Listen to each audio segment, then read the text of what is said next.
Honorable Rector UMT Dr Muhammad Aslam, my dear President of ILM Trust Ibrahim Hasan Murad,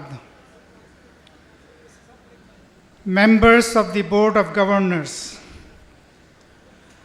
the honorable members of faculty, the graduates who are the raison d'etre of today's event, proud parents and distinguished guests. Let me begin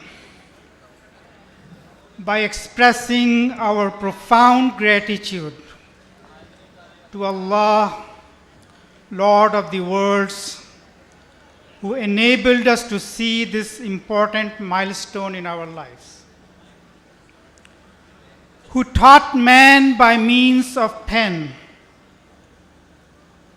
who gave us faculties to think and analyze, and placed us in this world full of wonder and intrigue, to explore and discover the make of this world and ultimately the maker himself. All praise belongs to him. And may his blessings be on all those righteous servants of his, the prophets and the messengers, who were sent to this world to show man how to live. Last of whom was our beloved Prophet Muhammad. May Allah's immense blessings be on him, his companions, and his people. I must also take this opportunity to express my appreciation and gratitude to the exceptional faculty and staff of this great educational institution who went to task after the sad and untimely demise of its founder and visionary, Dr Hasan Sohaib Murad. You have all done an exceptional job in both preserving and moving forward his vision for this institution. Especially Ibrahim Hasan Murad, who took the mantle of taking charge under very difficult and what must be very challenging circumstances at a very personal level. The Honorable Rector, Dr Muhammad Aslam, whose expert leadership kept the institution running without missing a beat. And Dr Hasan's close associate and constant companion since its inception, Abid H K Shirwani, for keeping things running. And I also want to acknowledge the presence here of Dr Naushaba Hasan, whose contribution as life partner of Dr Hasan Sohaib Murad must be recognized in every success that my brother Hasan was able to achieve. May you all receive your rewards from Allah, for only He has the capacity to repay you fully. Dear graduates, the world in which we find ourselves today is vastly different from just a half century ago or even a few decades ago. Although it has been so, for this is the nature of this world, where every new day is unlike the day before, and always brings new opportunities and new challenges, and always allows us to ask new questions. But the rapid pace of change in science and technology in our ideas about ourselves, in social norms that govern our lives, in the way we interpret this world, is truly unprecedented. I, or anyone my age, will be able to testify that when we graduated 30, 40 years ago, what we may have thought impossible is actually possible today. The tiny devices that we all carry in our pockets to connect with the world, to express our opinions, to record and document our happenings and our surroundings in real time, was not in our collective imagination a mere 40 years ago. People predicted apocalyptic scenarios based on the rapid growth of population, for they thought that the world does not have enough capacity to sustain all. That the only way to make gains in the world will be at the expense of another. Just mere 100 years ago, the world population was only about 1.5 billion compared to 7.7 billion today. There are records of food shortages and meatless days, even in Europe and America. And yet, the economic productivity has reached levels that would have been considered impossible, that prompted the apocalyptic ideas in the first place. Meat burgers and fries has become staple food for a large swath of world population.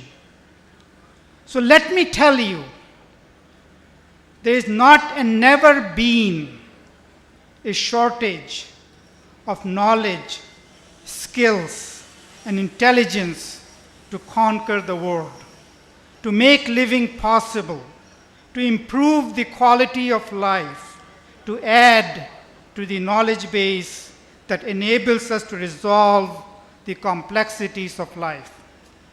We have done very well in this regard, for our Creator guarantees it. Alam naj'alil arda kifata ahya'an wa amwata. Haven't we made this world sufficient for both alive and dead? Anyone capable of anything on this earth is on this path. Anyone who applies himself in seeking knowledge and acquires sufficient skills finds success and count himself or herself among the achievers. But where the world has regressed and deteriorated is in its moral standing. Those universal truths and values that have always guided healthy societies. Despite tremendous improvement in the quality of life, a global crisis of mental health is an indicator of our moral health. Deeply polarized societies, unable to negotiate a middle ground, is an indicator of our moral health.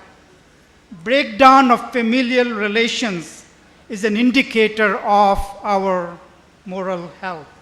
Unprincipled and uncivil politics, even at the helm of superpower, is an indicator of our moral health. The rise of terrorism is an indicator of our moral health. Exclusive use of punitive measures to deal with wrongs of the society is an indicator of our moral health.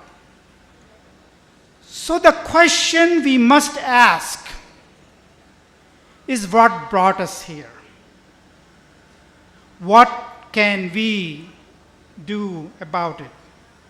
And we must ask why our deeply religious society is so corrupt, so dysfunctional, where rules of the life matter.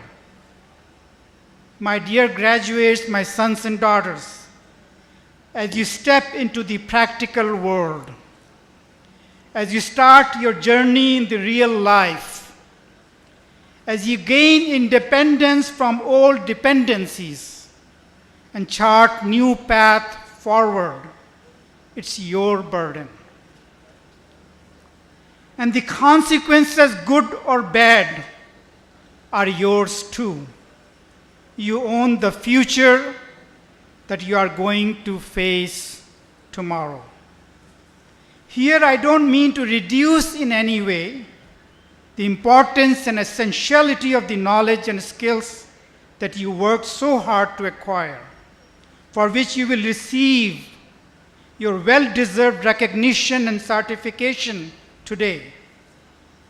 What I meant to say is that that's not going to be sufficient to make a meaningful contribution to the world that you are going to face.